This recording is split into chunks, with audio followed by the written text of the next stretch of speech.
everybody, welcome back to our channel. My name is Lindsay and I'm the Fantasy Fan. And I'm Danielle, your resident romantic, and we are friends till the book ends. And today we are bringing you our March TBR. Yay! So we have a lot of books. Yes. That we want to read. Will we read them all? Only time will tell.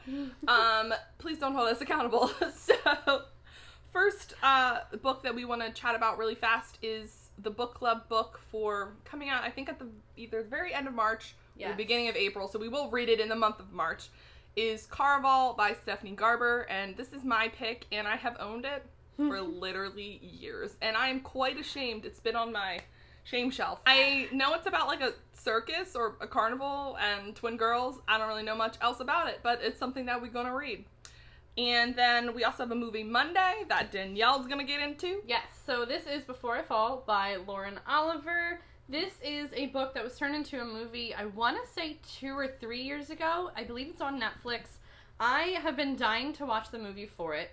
And when Lindsay and I were trying to figure out which movie Monday to do, all of the books I kept coming up with were those very, like, heartfelt, touching stories. And if you don't know Lindsay, she doesn't really like to read crying books. I don't have emotions. So, unfortunately, this is a little bit of a crying book, but I did swindle her into it. Basically, it is Samantha. She has all of the looks, the popularity, the perfect boyfriend. Everything's going great in high school. And then she dies. But she doesn't. Because she wakes up on the same day, February 12th, and lives it all over again. So It's a book. It's a twist on Groundhog Day. And she has to unravel why she's still waking up on the same day. What's this mysterious aura around her death, and how she can fix it. I have read it before, probably about 5 years ago. I will be rereading it. I am excited. I can't wait to see what Lindsay's take is on this.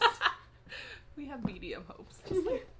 I have high hopes. It's so far up, it's above the camera. Okay. Alright, so the first book that's on my TBR for March is A Study in Scarlet by Arthur Conan Doyle. And, like, I think this cover is so cool. It's also so little. And this is the first Sherlock Holmes book. And something about it, I saw it at the Barnes & Noble, and I was like, I must have. I've been in a real, like, mystery true crime mood, and I just really wanted to pick up this because I want to see where Sherlock Holmes got his start. So I don't know anything about, like, the actual story of A Study in Scarlet, but I am looking forward to reading it. Exciting. I will remind you guys every month about my goal. My goal is to read one nonfiction book every single month because I suck at reading nonfiction books. I succeeded in January. February is not quite over by the time that we're filming this, so I do have an audiobook for my nonfiction book saved up. I am going to be reading The Future of the Mind by Michio Kaku, or Keiku. I do apologize if I mispronounced the name. Please ignore the glare. This is a book that I got, I think, for my 18th birthday 4 years ago, and I've been dying to read it, but I've also been waiting for, like, the perfect moment to read it. It's a look into everything surrounding our minds, our motives. It takes neuroscience, it takes physics. It's this huge collection of scientific looks at our mind. And the latest advancements in things such as telepathy, mind control, telekinesis, these things that kind of sound untouchable and way far in the future, but may be achievable now, based off of the synopsis. Cool. So I'm excited. So the next book is The Girl in the Tower by Catherine Arden, which is actually the sequel to the book that Danielle got me for Christmas, which was The Bear and the Nightingale, which I ended up giving a 4 out of 5 stars. And I've just been dragging my feet. I took forever to pick this up, but I've heard that the second book is, like, way better than the first book because the first book does a lot of, like, expose and a lot of, like, setting up for the story. So essentially we're following this girl named Vasya, and she lives in, like, Russia, or Russia-esque country. And she has, like, special abilities. She might be a witch. I don't know. It's really unclear about, like, what her powers are, but she gets involved with this, like, frost god and trying to save her family from this, like, evil spirit in the first book.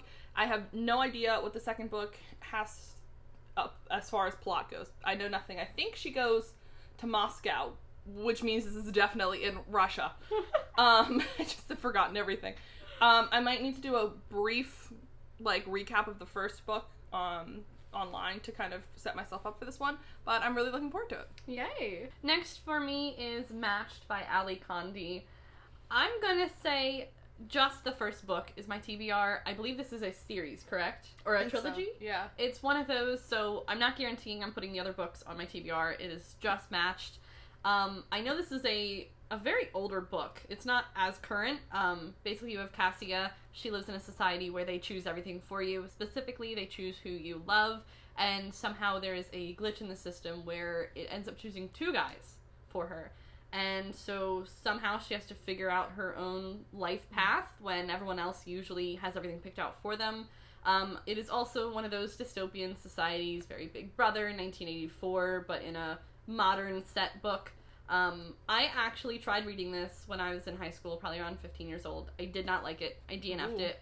But my mom, love you mom, she was watching one of my other videos, and she recommended this. I was like, alright, well, with my mom's, 5-star approval on it, I'm going to go ahead and give it another shot. Lindsay, I don't know if you've read this, but my mom actually thought you might like it too, since it's dystopian. I think I read it. I know I read it a long time ago. I remember doing a book report on it in 8th grade. Other people were choosing, important works of literature, and I was like, matched by Ellie Condi. Yeah, it's been a hot minute. I don't think I finished the series. But... Okay, that makes sense. Well, you'll have to let me know if you like it. I will. So, I told my mom I would pass along the recommendation to you. Oh, thanks, Mom. I did it, Mom. Okay, so the next book on my TBR is Jade City by Fonda Lee. She's a chunker. This is a book that I've owned for a bit, but I have not read, obviously. So this has to do with this substance called jade, and it's kind of like a drug that people ingest that gives them powers. And I think that there is a new generation vies for control over this capital city, and 4 siblings in the same family are going to prepare for battle, and there's peace between different clans, but I think it's about to break, so it kind of reminds me of a mafia style situation. I've heard nothing but good things for this book. It was winner of the World Fantasy Award in 2018. Wow. And I know that it's being adapted into a TV show. I'm not sure who's doing it. I think maybe Amazon or something. So, well, if it's good, we might be able to put it on the next Movie Monday. Yes, we'll see. I'm not sure when it's coming out, but yeah, this could be a possibility in the future if it's good. We'll see. Lindsay. Hey! Red, White, and Royal Blue by Casey McQuiston. This was a recommendation by Lindsay. She gives me a lot of recommendations, and I eventually put them on a list to eventually read. However, the last time we filmed, she was like, here, I'm leaving this here until you read it. And I was like, Lindsay, unless I put it on my TBR, I'm not going to read it. So I have been happily, forcefully put it on my TBR. She has no choice. I literally have no choice. If you are just tuning into our channel, you will not have known that Lindsay has talked about this for the last 3 videos. So, super quick synopsis. You have 2 guys. One is American, one is British or English. They form an unlikely friendship to cover up some kind of negative interaction or scandal they had that made it into the press. So they have to become friends now. And friends?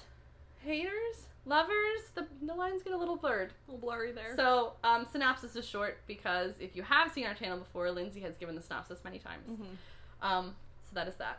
So the next 2, technically this is 2 books, because it's a bind-up of novellas, is the 2nd and 3rd books in the Binti Trilogy. So I read the first Binti book, maybe in January, I think, and I really, really liked it, and it's kind of like a short sci-fi novella situation where this girl named Binti, she is going to this prestigious university. She's the first person of her kind, of her culture to go, and while she's going there, her spaceship gets hijacked by these group of weird jellyfish-like creatures, and she kind of has to become an ambassador between them and the university that she's going to in order to survive. And the first book blew my mind because I had very low expectations because I'm not really a big sci-fi reader. I want to be a sci-fi reader, but it's so sciencey and I'm so not a science person that I thought it was going to go over my head. But the fact that this is a novella really, I think, made a difference. So the second 2 books I think are called Home and then The Night Masquerade, and they're both about 120, 130 pages long each. So I would like to read at least Home, possibly The Night Masquerade, depending on how fast I read this. I really like the cover for it. I know, isn't it so cool? It's I really am awesome. into this bind up and this purple thing. Next is It Ends With Us by Colleen Hoover. I love the author. I've read a couple of other books by her, but I still have like 5 other books on my bookshelf that I bought. She has a lot. I have yet to read. I have a lot by Colleen Hoover. So this one is about Lily. She's had some stress in her life, but she has moved on from it. She had an ex who, they had a bad breakup. They didn't have a good relationship, so she's moving on with her life, and she meets Ryle. Ryle is everything. I know. It's a dumb name. Oh, Ryle? That's a dumb name. You're a dumb name. So Ryle is stubborn, fun, quirky, snarky. Love a snarky character. Yes, Lily is instantly drawn in. They have an instant connection. However, Ryle does not believe in relationships. He does not. He's not for it. He's fine to date, but he's looking for nothing long term, which is the opposite of what Lily's looking for. And just as she's trying to figure out, how do I make this work? Is this something I do make this work? What exactly is entailing with all of this? In walks her ex, Atlas, and throws everything. Atlas? Names! So I'm never going to read that book just because of those dumb names. Well, that's it. I'm making this our next book review now. Just to spite you.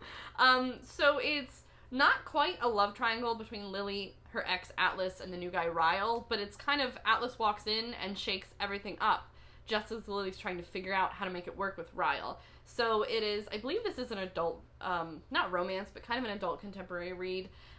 It's very hard-hitting. It, based off of the back, it sounds like it might even be a tearjerker. So I'm excited for this. You don't usually like tearjerkers, but I most of the time, I can dive head into them. So, we'll see. Might need some tissues for this one.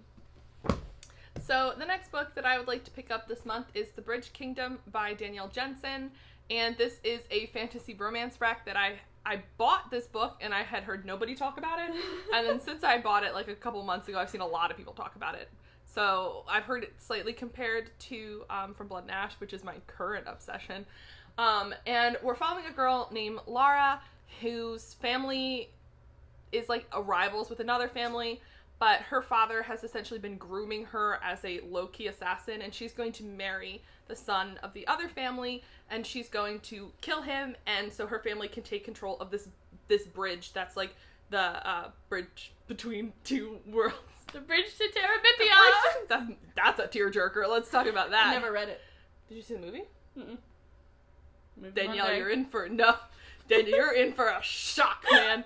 Ooh, ooh. Early Josh Hutcherson and Anna Sophia Robb. That's a classic. But I think she goes to her new husband, and his name is Aaron, spelled A-R-E-N, which we already talked about. That's a hot name. And she finds out that maybe she's on the wrong side of things. And I've heard that this first book is really good, but I've heard that the second book in the series is even better. So I have high expectations. Good. Next is The Geography of Lost Things by Jessica Brody. I've talked about this once or twice on the channel. It was a book we talked about, I think, recently in a book haul. I originally thought this was a road trip trope between two people who eventually fall in love. I don't think that is actually the main focus of the book, though. It focuses on Allie. She finds out she has an estranged father. However, he passes away suddenly, and he leaves her this really old convertible. She's not going to keep it. She's going to sell it because her family is like really down on their luck. She needs this money to help her family. But she can't drive stick shift, and the person who wants to pay a lot of money for it lives 300 miles away. In walks her ex, Nico.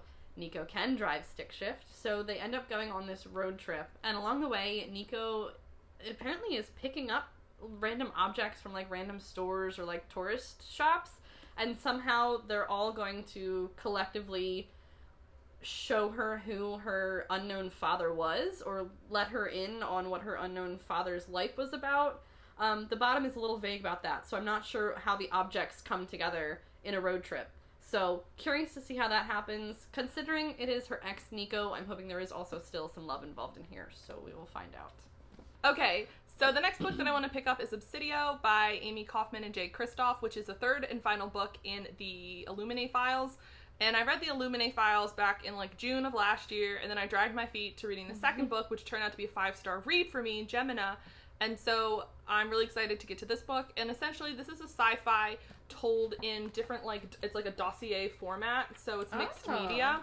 And in the first book, we're following two characters who broke up just as the world ended, like the apocalypse happened, low-key, like an attack from aliens kind of thing. So then they end up having to team together to survive, and then the second book follows two other characters. It's kind of like a Romeo and Juliet situation. And then this third book is both of those couples are coming together in this one, and there's like AIs that have some like wacky personality traits. And an overarching like evil corporation that they have to defeat. So I'm really excited to kind of see the conclusion for this one. All right. So the next book that's on my TBR is a faux love story. Get it? It's a pun. A faux. Because it's actually pho, but people pronounce it faux.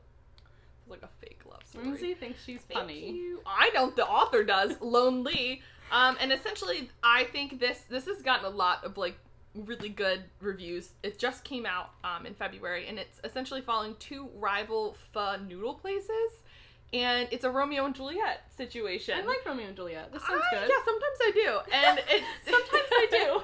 Sometimes I do. And they like, so the two rival families, like, they have this whole thing going on where they're like, my noodles are the best noodles, and there's the son and the daughter have always stayed away from each other because their families hate each other. Mm-hmm. But there's like a chance encounter where they end up having to like work together or meet up or something, and then they're like, I think I like you. And so then it becomes the whole thing of them, I think, trying to like unite the families or something.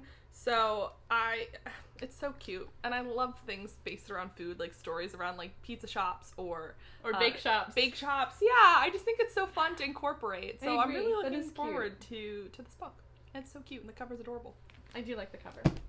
Another one for me, I will be reading on ebook, so I don't physically have it here, but it is In a Holidays by Christina Lauren. I have enjoyed some of Christina Lauren's other books. I picked this because I thought it was a cute Christmas romance, only I was just double-checking the synopsis, and apparently I was way wrong. So it's actually another Groundhog-type story where the main character, the main female, Mei Lin, she's known these two guys, they're brothers, for a while, and every year they're supposed to take a trip up to the cabin. So she's taking a trip up to the cabin with them. She realizes that they're actually going to be selling the cabin. So this is like the last great memory they're going to have at the cabin. And Mei Lin has a crush on one of the brothers. She goes in to kiss one of them. Surprise, she gets the wrong guy. And she drives away in a tizzy. She's pleading with the universe, just show me what will make me happy. Show me which path I'm supposed to take in life. And then she gets in a car accident. She wakes up, same day all over again. I'm not really sure how to think about this book, because again, I thought it was your basic Christmas romance. I was looking it up, Lindsay was telling me about it. I might not end up liking it. However, a bad synopsis is not going to make me back out of it on my TBR. So it is still there. I will read it and let you know what I think. So the next book that I have on my TBR is The Gilded Ones by Namina Forna, and the glare on this book is real, but it is the most stunning cover I've ever seen. It's so pretty. I really like this cover. I know, it's so nice. It's so detailed and well done. It is. Not that they can see that. No, I'm holding the book down here now. But this book was supposed to be released, I think, in March of last year. And a book box actually sent out, like a book subscription box, actually sent out copies of the book, and then the book got halted because of COVID, and it just came out, I think, in February. Wow. So it came out almost a whole year later after it was supposed to. So people have already read this book, so it's got a lot of ratings on Goodreads. But essentially, there's this girl, and in her village, her name's Dika, she lives in a village, and there's a ceremony, a blood ceremony, that will determine whether or not she becomes a member of the village or an outcast. And I believe if they cut you and your blood runs red, you're good. You're allowed to stay. If they cut you and your blood runs gold, it's a sign of impurity and they're cast out. Well, that's ironic. Yes. And she finds that there are an army of girls just like her. They have rare gifts, and they are the only ones who can stop the Empire's greatest threats, which is just like a trope of everything that I love all into one. So I'm really, really excited for this book, and it has good reviews from the people who were lucky enough to read it early before they were like, how about we wait a whole year to release it? So it's been on my TBR for like literally a year. So I hope it lives up to the hype. That actually sounds really good. It does, doesn't it? Yeah. I'm so excited. So real quick, I don't have a specific book for this one. Mm-hmm. Stay tuned towards the end of March because Lindsay and I are actually going to do a Freaky Friday video where she's going to take 2 books that normally she would put on her TBR and she's going to give it to me. And I'm going to take 2 books that I normally would put on my TBR and I'm going to give it to her, which means we're probably not going to, in the beginning, like the idea or the synopses of the books. Yes. Considering you read a lot of Hate to Love and I read a lot of Tearjerkers. So stay tuned for that. We haven't picked out what books it's going to be, but we'll see. Yes, we are very excited for that one. Yeah. So the final book on my TBR is A Vow So Bold and Deadly by Bridget Kemmerer, and this is the 3rd and final book in the Curse Breakers series, and the original book is a Beauty and the Beast retelling where this girl named Harper lives in Washington, D.C., and one night she's out and about and she sees this like dude in some weird ass clothes trying to abduct a girl and take her through a portal to this fantasy world, and she steps in and she basically tries to like fight the dude, and he ends up taking her back instead because he needs her to break the curse on the prince of that land, who turns into this like mythical beast and like murders everybody every season. And they've been like stuck in this loop forever, and the evil lady who put the curse on them has deemed that this is the last season. So if they fail, the dude Ren, the prince, he remains a monster forever and everybody dies. And so Harper is a really cool main character because she has cerebral palsy, and so we got some really awesome disability rep there. And then the second book follows the guy who kidnapped her and another girl, and people didn't like that one as much, but I really liked it. And then this 3rd and final book is coming back with both of those 2 couples from the first 2 books kind of at war with each other. So I'm very, very excited for it. It's the conclusion, and I'm really pumped. Boy, when you try and describe Beauty and the Beast, it actually sounds kind of deathly. It's kind of fucked up. Takes the fantasy out of it. It does. So that is our March TBR. Let us know what you guys are reading, or if any of you've read any of these books and you're like, those were great, or you're like, that was trash, you're gonna hate it. So comment down below and let us know. But thanks for watching, and we will catch you in our next video. Bye.